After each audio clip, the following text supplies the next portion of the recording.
So, Assalamu alaikum wa rahmatullah. Today we are going to start a new lesson on modern history that will be based on Gandhi, that's the emergence of Gandhi in India, and the association with the Rowlatt Act of 1919. ठीक, तो बच्चा सबसे पहले हम ये जानेंगे कि गांधी, जिसे हम जानते हैं किसी नाम से मोहनदास करमचंद गांधी, वो उसके बारे में थोड़ा सा ब्रीफ इंट्रोडक्शन हम देंगे। तो हम कहेंगे जो गांधी जी हमारा था 2 अक्टूबर को पैदा हो गए, ठीक, 2 अक्टूबर 1869। ये ब्रीफ इंट्रोडक्शन है अबाउट गांधी। 2 अक्टूबर को गांधी जी पैदा हुए हैं, ठीक। नाम क्या था? मोहनदास करमचंद गांधी। मोहनदास इनके बाप का नाम था और पुतलीबाई इनकी माँ थी। जब गांधी जी 13 इयर्स के थे, उनकी शादी हो रही है एक लड़की से, कस्तूरबा कपाड़िया, ठीक।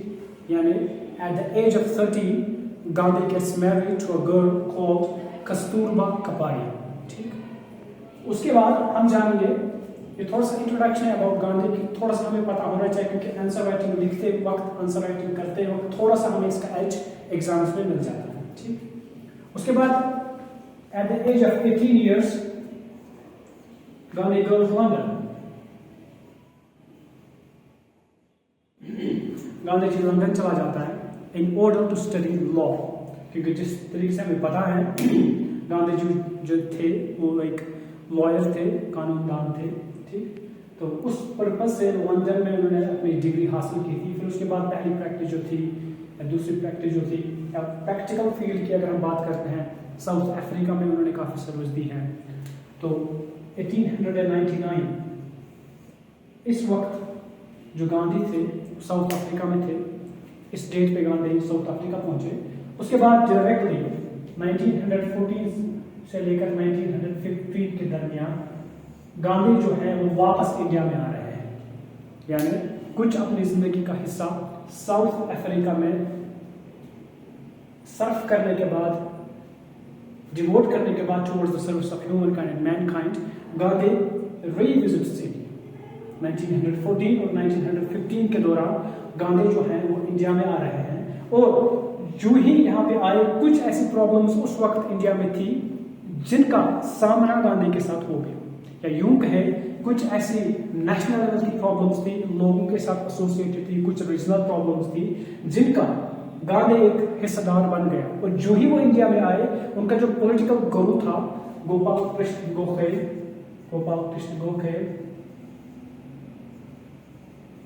उन्होंने गांधी को सजेस्ट किया that before embarking upon any political mission you have to make a tour to India, यानी नेशन वाइड टूर आपको करना पड़ेगा so that you can know its people and its diversity before embarking upon any political mission। अब चूंकि गांधी उनका बहुत बड़ा fan था, काफी अच्छा डिसाइपल था उनका, उन्होंने तस्लीम कर दिया, उन्होंने माना, और गांधी ने 1 साल के लिए फॉर कंप्लीट 1 ईयर गांधी पूरा ऑल इंडिया नेशनल टूर पे चला गया in order to know the people and its diversity. क्यों? क्योंकि नेशनल मूवमेंट में जो गांधी का बहुत ज्यादा अहम किरदार है, उस वजह से टूर पे जाना पड़ा ताकि उनके लोगों को, अपनी कंट्री को, उसके लोगों को जानना पड़े और वो एक बेटर सर्विस प्रोवाइड कर सके लोगों को। क्यों? क्योंकि नेशनल मूवमेंट जो ही गांधी रीइमर्ज हो गया इंडिया में, उस वक्त नेशनल मूवमेंट जो हमारी थी उसको एक बूस्ट मिला, यानी हम ये कह सकते हैं कि Gandhi transformed the Indian national movement drastically, ठीक। तो कुछ ऐसे ऐसे हैं जो 3 चीजें ऐसी हैं, 3 ऐसी सक्सेसफुल इवेंट्स हुई गांधी के लाइफ में पहले इमरजेंस के साथ ही, जिसमें गांधी ब्रॉडली ड्रास्टिकली सक्सेसफुल रहे। पहली उनमें क्या थी? चंपारण सत्याग्रह, यानी द फर्स्ट सिविल डिसोबीडियंस, किसके खिलाफ? ब्रिटिशर्स के खिलाफ। That can be seen with Champaran. किसके रिलेटेड था चंपारण?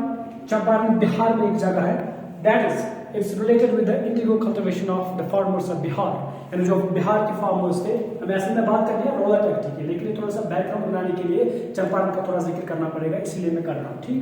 तो चंपारण के जो फार्मर्स थे उनको फोर्स किया गया था बाय द ब्रिटिशर्स, या जो उनके लैंडलॉर्ड्स थे, they were bound by the tinkathia system. वो क्या होता है तिनकातिया सिस्टम?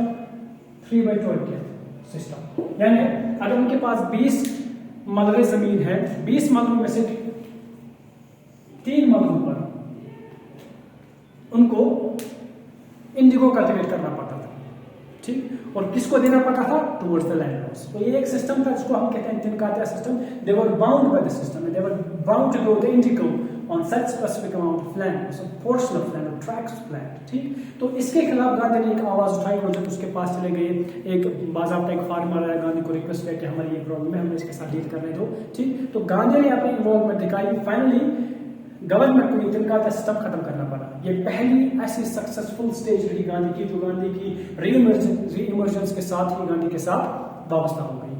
दूसरी, the Ahmedabad mill strike, that is the first hunger strike in India. जो हमारी अहमदाबाद मिल स्ट्राइक थी, that's associated with the crop destruction. जो प्लेग आया था जुलाई 1918 के दरमियान, 1917 और 18 के दरमियान जो प्लेग आया था, एक प्लेग एकेडमिक, जिसको हम कहेंगे वबा, ठीक। अब अहमदाबाद में हो गया था, जिसकी वजह से क्रॉप्स डिस्ट्रक्ट हो गए थे, और जो फार्मर्स थे और जो वहां पे मिल ओनर्स थे, अहमदाबाद के मिल ओनर्स थे, उनको एक बोनस दिया गया by the owners of the mills, so that ये जो हमारे यहाँ पे वर्कर्स हैं, ये इस प्लेग के टाइम पे कंपनीज को या फैक्ट्रीज को वैक्यूएट ना करें, यानी यहाँ से भाग न जाए, ठीक। अब जो ही प्लेग थोड़ा सा सबसाइड हो गया, ओनर्स ने क्या किया, उन्होंने कहा कि हम इस प्लेग को, हमें जो प्लेग बोनस हमने दिया हुआ है, इसको हम थोड़ा सा कैंसिल करेंगे या थोड़ा सा रिड्यूस करेंगे, ठीक। अब जो वहां पे वर्कर्स थे और जो वहां पे मजदूर थे, उन्होंने कहा कि नहीं, अगर हमें आप इससे छीन रहे, अगर आप इस हक को, इस चीज को हमसे छीन रहे हो, थोड़ा सा भी क्या करो, हमें डियरनेस अलाउंस दो। डियरनेस अलाउंस क्या होता है कि ऐसा अलाउंस जो इन्फ्लेशन के टाइम, यानी जो British involvement of the war थी, जो 1940 से लेकर 1980 के दरमियान जो वॉर ब्रिटिश का चल रहा था, that's the first World war, उस इन्वॉल्वमेंट की वजह से यहाँ पे इंक्रीज्ड फूड प्राइसेस हो गए थे, शॉर्टेज हो गया था राइस का, सॉल्ट का या बाकी चीजों का, जो फूड प्राइस में इंक्रीज देखने को मिलता है यूजुअली मार्केट्स में, इसको इन्फ्लेशन कहते हैं, ठीक। इन्होंने कहा कि हमें डियरनेस अलाउंस प्रोवाइड कर दी जाए। फाइनली गांधी की इन्वॉल्वमेंट हुई, गांधी ने इनको कहा कि स्ट्राइक पे जाओ, लेकिन बहुत ही अच्छे तरीके से और बहुत ही एक्टिव हिसाब में आप ब्रिटिशर्स के अगेंस्ट जाओ, स्ट्राइक पे। ब्रिटिशर्स के अगेंस्ट नहीं, इनके मिल ओनर्स की एसोसिएशन, जो वहां पे जो मिल ओनर्स एसोसिएशन थी, उनके खिलाफ स्ट्राइक करो, है ना। गांधी ने खुद अपने हंगर स्ट्राइक की है, यानी फास्ट अंटिल डेथ, ठीक। तो जिसकी वजह से काफी इम्पैक्ट इन वर्कर्स के ओनर्स पे पड़ा, और फाइनली उन्होंने माना कि हम इन पे थोड़ा सा रहम करेंगे। तो उन्होंने कहा कि हम आपकी सैलरीज को बढ़ा देंगे बाई 35%, जो उनकी पहले से डिमांड रही थी। उसके बाद आता है हमारा Kheda satyagraha, that's also associated with Gandhi, ठीक। अब चूंकि हमारा मेन मुद्दा है रॉलेट एक्ट ऑफ 1990। अब ऐसे में क्या हुआ, ये जो हमारा रॉलेट एक्ट है, जो ही हमारा फर्स्ट वर्ल्ड वॉर खत्म होने को आया, तो जो इंडियन नेशनल मूवमेंट में जो हमारा एक्सट्रीमिस्ट फैक्शन था, वो तब पीक पर था, और ब्रिटिशर्स ने सोचा कि हमारा जो प्रीवियस एक्ट है, that's Indian defence act. Indian defence act, इसके बारे में एक पॉइंट याद रखना है कि किस लिए पास किया गया, to deal with Ghadar acts, deal with the Ghadar acts, जो हमारी गदर पार्टी बनी थी यूएसए में, ठीक।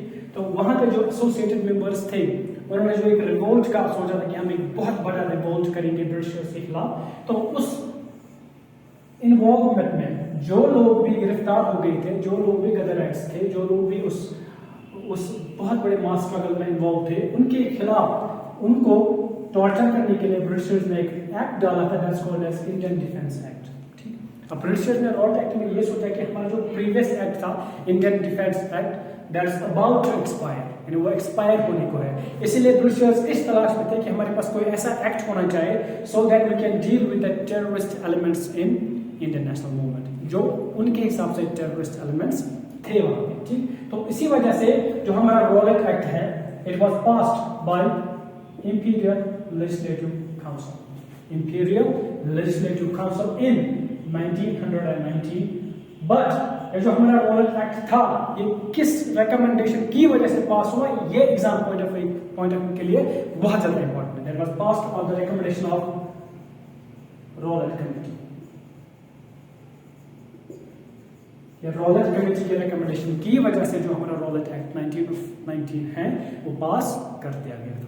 अब इस एक्ट की खासियत क्या थी, इस एक्ट की सबसे बड़ी खासियत ये थी ब्रिटिशर्स के अकॉर्डिंग, इसने पुलिस को, जो हमारी पुलिस होती है जो डील करती है लॉ एंड ऑर्डर के साथ, बहुत सारे पावर से नवाजा। यानी it empowered the police to arrest anyone in India without any cause, without warrant. यानी जो merely on the basis of suspension, इसको हम कहेंगे merely on the basis of suspension, किसी को भी यहाँ भी अरेस्ट किया जा सकता था। ये इसका पहला प्रोविजन है, ठीक। इसके मेन प्रोविजन है। अब एग्जाम पॉइंट ऑफ व्यू के लिए क्या इंपॉर्टेंट है, पहले डेफिनेशन है रॉलेट एक्ट। इसका थोड़ा सा बैकग्राउंड है, मतलब जो हमारा रॉलेट एक्ट है ये किस वजह से पास कर दिया गया। इसका एक ही पॉइंट याद रखना है कि जो ड्यूरिंग द एंड ऑफ या during the course of First World War या towards the end of First World War, जो हमारा इंडियन डिफेंस एक्ट था ब्रिटिशर्स ने पास किया था to deal with the Ghadar riots, वो एक्सपायर होने का था, ठीक। उसके बाद जो नेशनल मूवमेंट में जो फैक्शन ऐसी थी जो एक्सट्रीमिस्ट बेस पे काम कर रही थी, उनके साथ डील करने के लिए एक ऐसा एक्ट जरूरी था ताकि उनको थोड़ा सा टॉर्चर किया जाए, थोड़ी सी उनके लगाम कस ली जाए। इसलिए रॉलेट एक्ट पास कर दिया गया on the recommendation of Rowlatt committee 1919, याद रखना है, ठीक। अब प्रोविजन में पहले क्या है, पहले ही पुलिस को बहुत ज्यादा पावर मिली। कौन सा power, to arrest without warrant, to arrest without warrant. यानी कोई भी ऐसा शख्स जो जिसके बारे में सिर्फ एक सस्पेंशन हो कि he is associated with terrorism, उसको हम यहाँ पे अरेस्ट कर लेंगे। ये पहला प्रोविजन था। अब दूसरा प्रोविजन इसका ये था, जो भी ये सस्पेक्टेड लोग थे जिन्हें हमने अरेस्ट किया हुआ है, दैट विल बी ट्राइड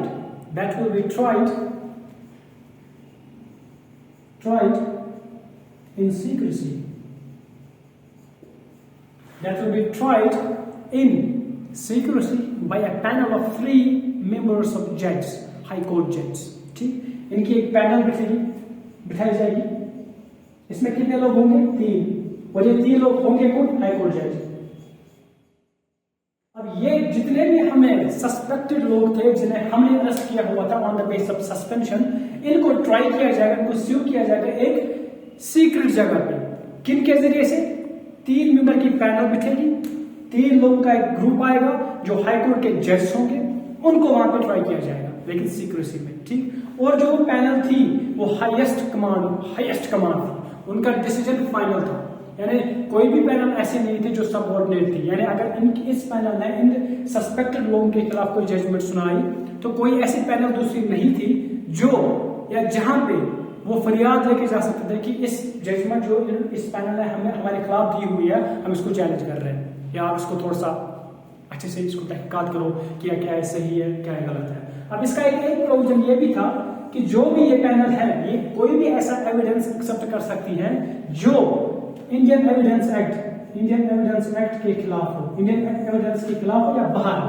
यानी जो भी चीजें इंडियन एविडेंस एक्ट, जो चीजें उसमें मेंशन थी, उन चीजों के बगैर, उन चीजों के खिलाफ, उन चीजों के दीगर जो भी कोई एविडेंस ऐसी थी, उसके खिलाफ ये एविडेंस कबूल कर लेते थे। यानी मतलब यह है कहने का, अगर कोई एविडेंस है जो इंडियन एविडेंस एक्ट के कैटेगरी में फॉल नहीं करती है, वो भी यहाँ पे एक्सेप्टेबल थी। कि पावर्स ब्रिटिशर्स ने इसको दिए थे। इसका नाम है रॉलेट एक्ट ऑफ 1919। इस वजह से ये एक्ट पास किया गया था क्योंकि जो भी हमारे पॉलिटिकल एक्टिविस्ट्स थे, that will be tried and those will be imprisoned. यानी उनको हम ऐसे ही ट्राई कर सकते हैं विदाउट एनी ट्रायल, उनको हम इम्प्रिजन कर सकते हैं, है ना, किसी भी सुनवाई के बगैर, किसी भी तहकीकात के बगैर उनको अरेस्ट कर सकते हैं, merely on the basis of suspension. अब इसका रिस्पॉन्स भी आना है। अब जो भी उस वक्त इंपीरियल लेजिस्लेटिव काउंसिल में जो इंडिया के इलेक्टेड मेंबर्स थे, उन्होंने रिजाइन कर दिया, सारे मेंबर्स ने रिजाइन कर दिया। उसमें कुछ इंपॉर्टेंट नाम याद रखते हैं, मदन मोहन मालवीय, यानी उसके बाद मोहम्मद अली जिन्ना है इसमें, ठीक है। उसके बाद हमारा दूसरा भी था, पहले मदन मोहन मालवीय, मोहम्मद अली जिन्ना, ठीक है। तो इन दोनों ने रिजाइन कर दिया, ठीक। बाकी जो कांग्रेस की वजह से, बाकी लोगों की वजह से जो हुकूमतें थी वहाँ पे, जो लोग वहाँ पे थी, उसकी वजह से भी काफी क्रिटिसिज्म इसको देखने को मिला। अब मेन क्रिटिसिज्म की बात करते हैं, इसका रिस्पॉन्स क्या है, लोगों की वजह से इसका रिस्पॉन्स क्या है।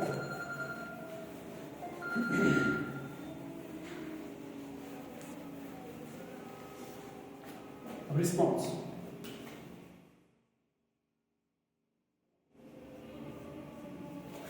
मास रिस्पॉन्स। रॉलेट एक्ट पास करने के बाद जो मासेस में, जो लोगों में जो तनाव देखने को मिला, जो रिसेंटमेंट देखने को मिला, that was the largest since the revolt of 1857, since the revolt of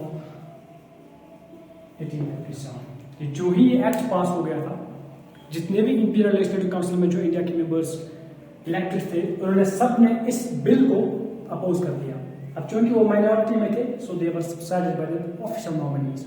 वहां पे उनको इतनी कुव्वत नहीं दी जा रही थी, या उतने पावर्स नहीं थे कि वो किसी भी पैसेज ऑफ बिल को रोक सकते थे।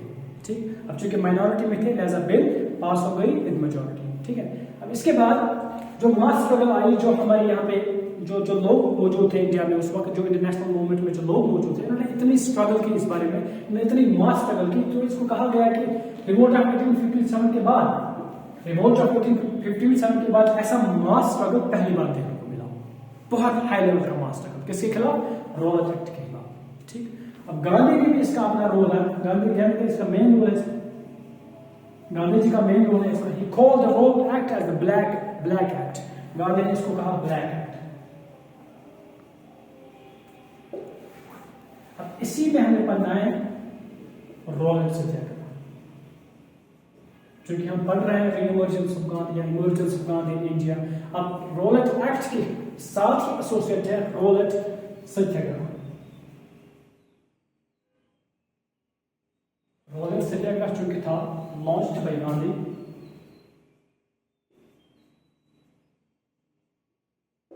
Rowlatt Satyagraha, it was launched by Gandhi, and Gandhi ने कहा कि 6 April 1919 to be observed as the national hartal day, यानी पूरे मुल्क में, पूरे देश में 6 अप्रैल को हम हड़ताल करेंगे इन प्रोटेस्ट। किसकी प्रोटेस्ट में?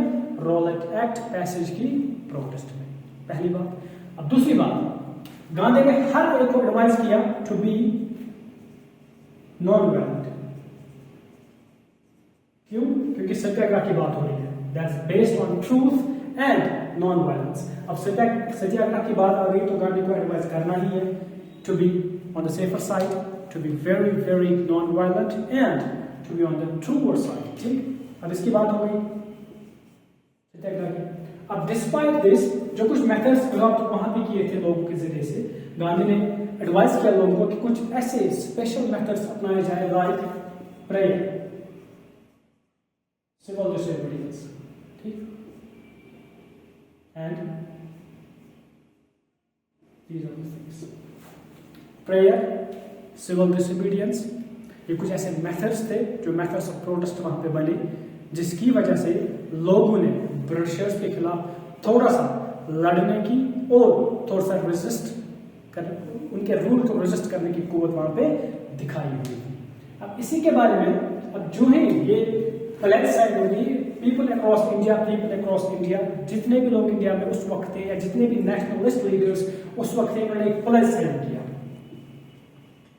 Pledge of Satyagraha. Pledge of Satyagraha sign हुआ। इस प्लेज ऑफ सत्याग्रह साइन करने का यह मतलब था कि हम during the course of the revolt, during the course of the protest, हम सब एक ही साइन, एक ही प्लेज लेते हैं कि हम नॉन वायलेंट रहेंगे। अब despite signing this mass and बहुत सारी हाई लेवल की एजिटेशन, लेकिन वायलेंट एजिटेशन हुई दिल्ली में, कलकत्ता में, अहमदाबाद में, बहुत सारी ऐसी जगहों पे लोगों के जरिए से मास स्ट्रगल हुआ, लेकिन वायलेंट नेचर पे। अब चूंकि ये बेस्ड था कहाँ पे? सत्याग्रह पे, based on non violence, truth. अभी ऐसा नहीं करना चाहता इनको, गांधी ने उनको एडवाइस किया था कि भाई पहले से ही सेफ जोन में रहो, नॉन वायलेंट पाथ पे रहो, ट्रूथ पे रहो। अब चूंकि तुम्हें वायलेंस करनी नहीं है, अब फिर भी प्लेजिंग साइन करने के बाद, सत्याग्रह साइन करने के बाद फिर भी लोगों ने मास लेवल पे, एक ब्रॉड लेवल पे डिमॉन्स्ट्रेशंस की, लेकिन वायलेंट नेचर की डिमॉन्स्ट्रेशंस की। अब ये सब देख के Gandhi was dissatisfied, Gandhi was not happy to see it at all. According to Gandhi, the people were not ready yet for another mass struggle and for the concept of non-violence and truth. यानी सत्याग्रह के लिए लोग अभी तैयार नहीं थे। सो इसी वजह से गांधी ने हॉल्ट कर दिया मूवमेंट को, He called for the halting of Satyagraha movement. अब इसी प्रोटेस्ट के दरमियान दो अहम चीजें और हुई उस वक्त में। अरे 9 अप्रैल 1919 को दो इंपॉर्टेंट लीडर्स, कांग्रेस लीडर्स यानी doctor Saifuddin Kitchlew and doctor Satyapal arrest कर दिए गए by the Britishers. They were arrested by the British and taken to unknown places. They were taken to unknown places. अब चूंकि ये दो इंपॉर्टेंट लीडर्स थे कांग्रेस के, ठीक है, बहुत बड़े नेशनलिस्ट लीडर्स थे। अब इस चीज की प्रोटेस्ट करने के लिए लोग घरों से बाहर आ गए। Large amount of masses came out of their houses. उन्होंने बहुत बड़ा प्रोटेस्ट कर दिया ब्रिटिशर्स के खिलाफ। क्यों? क्योंकि ये बहुत इंपॉर्टेंट लीडर्स थे जिनको अरेस्ट कर दिया गया था ब्रिटिशर्स के जरिए से, and they were taken to unknown places. अब ये प्रोटेस्ट जो उनका था, it turned into a great bloodshed that we called as Jallianwala Bagh massacre 1919। अब चूंकि ये प्रोटेस्ट करने के लिए जमा हो गई थी जलियांवाला बाग मैसेकर में, वहां पे जब जनरल डायर और उनके फोर्स के दरमियान एक मुआहदा हुआ कि हम एक ऐसा ऑर्डर इशू करेंगे जो इन्होंने 13 अप्रैल को इशू कर दिया गया था इनके जरिए से। और उस ऑर्डर में ये लिखा था कि कोई भी इंसान या कोई भी फर्द ग्रुप्स में घरों से बाहर ना आए in order to protest against the British. उनको स्ट्रिक्टली मना था कि ब्रिटिशर्स के खिलाफ प्रोटेस्ट नहीं करना। अब चूंकि लार्ज अमाउंट ऑफ मासेस जो थे वो अनअवेयर थे इस ऑर्डर के, they came out of their houses, they gathered in Jallianwala बाग।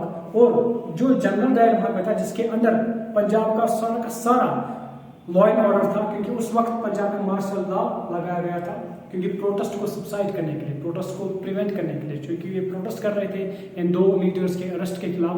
अब हुकूमत ने क्या किया था, इन्होंने एक ऑर्डर इशू कर दिया गया था हुकूमत के जरिए की प्रोटेस्ट नहीं करना।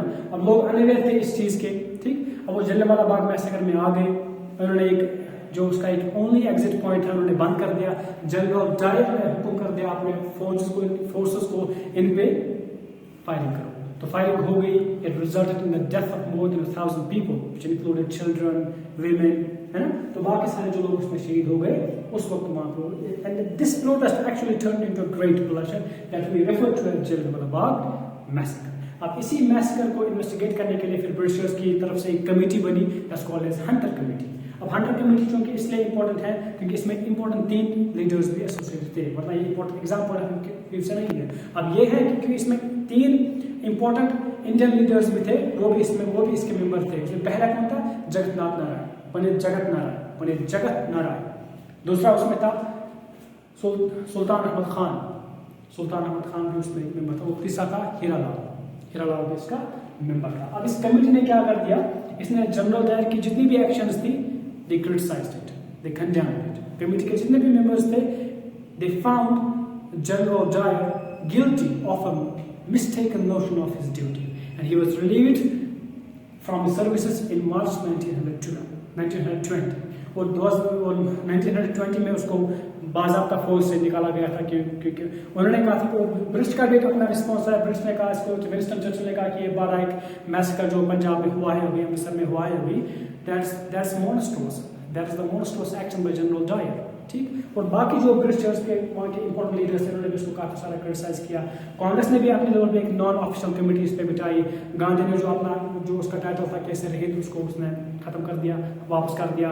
रवींद्रनाथ टैगोर था, उसने भी कर दिया कि नहीं, मुझे तुम्हारा नाइटहुड नहीं चाहिए, ये भी वापस ले लो। और गांधी स्ट्रिक्टली उसने बिलीव कर दिया, उसने बाज़ाब्ता डिक्लेयर कर दिया इस सैटानिक हुकूमत से मजीद या फर्दर कोई कोऑपरेशन पॉसिबल नहीं है। So it prompted him to launch the new movement that's called as non cooperation movement.